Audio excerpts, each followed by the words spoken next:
Alright then, so it's a nice sunny day and I didn't think just having the iPhone 15 in the studio was going to do this review justice. So I've come into London with the iPhone 15 of course to test out the battery life, the cameras, the new dynamic island and more.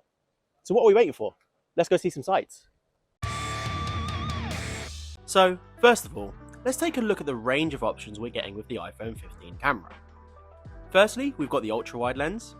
Of course, we've got the standard 1x lens and an upgraded 2x lens as well. Let's take a couple of tests and see how these pictures look.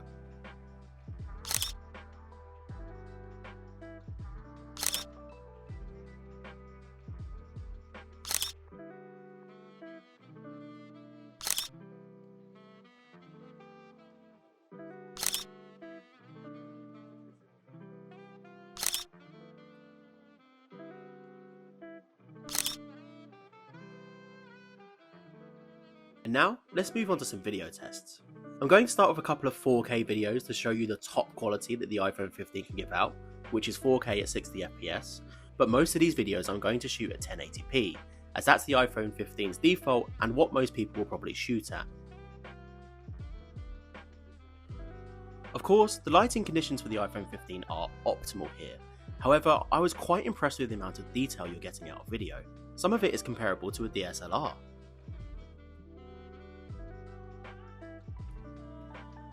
I also wanted to test out how the video would look with HDR on and HDR off, so take a look at these couple of clips and tell me what you think in the comments.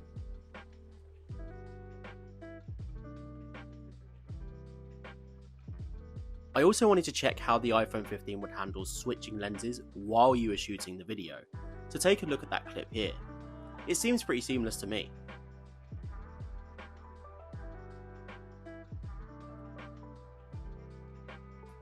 And of course, we have to include a lovely cinematic video, the iPhone 15 proving it's well capable here.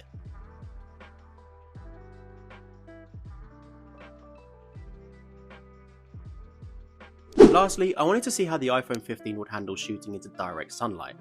As well as that, I wanted to do something a bit special for a mic test, so enjoy this clip here outside the Tate Modern.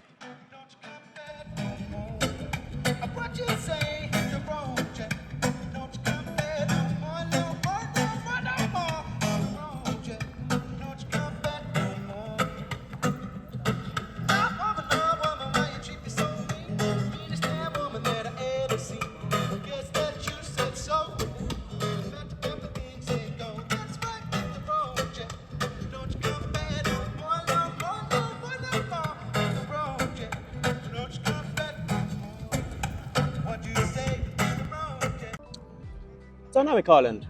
Let's actually have a little chat about that. Last year when Apple announced it for the iPhone 14 Pro series, they announced it more like it was going to be a massive usability feature. Things like Uber, YouTube Music, Apple Music, everything will be able to be controlled through the Dynamic Island. But has that really rung true over the past year? Well, the Dynamic Island has now come down to the iPhone 15 range, and I don't think it enhances the usability that much. In fact, the most fun I've had with it is playing with Hugo the cat. Don't get me wrong, there is definitely some enhancements that come with the Dynamic Island. For example, when you're playing a YouTube video or something, you can see it and control it from the Dynamic Island, but I just don't think it's the feature that Apple shouted about it to be. Now, of course, when we're talking about the iPhone 15, we need to be talking about battery life. I know so many people are going to be asking this because of the way that the battery health degraded on the iPhone 14 series. Well, I can't comment on how it's going to do over 1, 2 or 3 years, but I have been using it quite extensively today. Obviously using quite a lot of intensive apps, YouTube Music, Google Maps, using the camera as much as possible, and I've only dropped about 35%, which is not bad, not great. I think this is definitely going to get you through a full day of battery life, but I don't know if you can go to bed at night without charging it and then be able to use it the next day. This is a one-day phone at the most. And I've had to come somewhere a bit brighter, unfortunately not quieter, to keep talking about the Dynamic Island and especially the screen on the iPhone 15. Now, this is nothing new. iPhones have always had incredible screens, great retina displays, and something you're always going to enjoy to watch Netflix, YouTube, and the such on.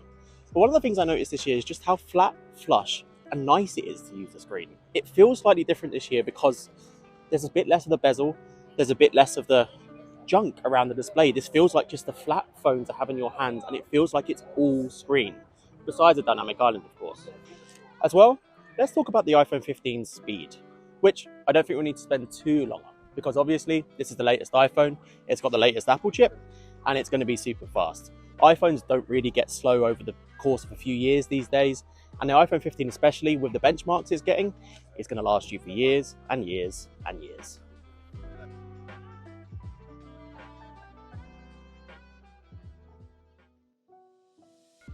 Okay then, so I've now spent a full 24 hours with the iPhone 15, and I think I can perfectly summarize my thoughts now. Firstly, I've definitely grown to like the dynamic island.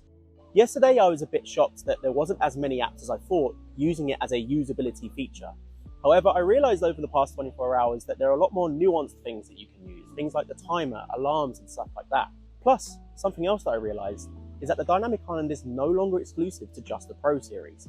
It's now on a wider range of devices. This means that it's pretty likely that more app developers are going to update their apps to use the dynamic island in the future. Now, the iPhone 15 looks and feels fantastic this year, of course. The screen feels a bit more flat and flush to display. It makes the phone feel a bit more like one piece, one unibody of a phone.